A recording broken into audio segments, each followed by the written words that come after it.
Deputy Prime Minister Heng Keat says the future of the global semiconductor industry remains bright even amid the current slowdown.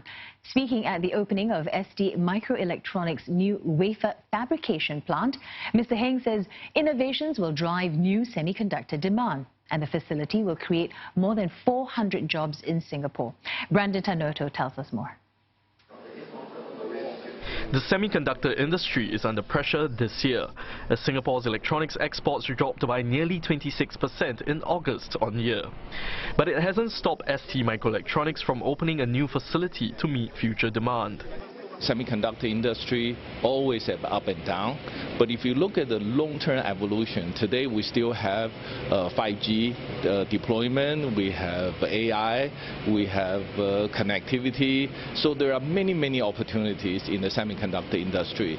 So I'm confident that in the long term, the industry will continue to grow, and probably significantly.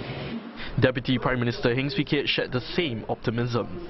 The current slowdown is largely due to global economic uncertainties and weaker demand from some end markets, especially consumer electronics.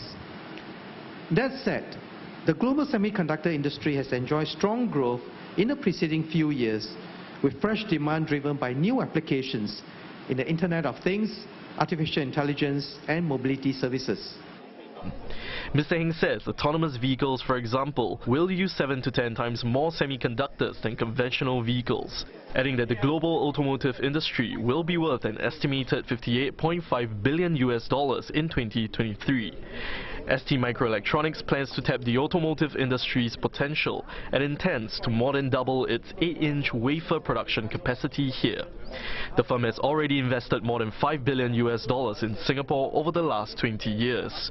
Such investments are important to Singapore's growth, as its manufacturing sector makes up 1/5 of the economy in terms of GDP contribution.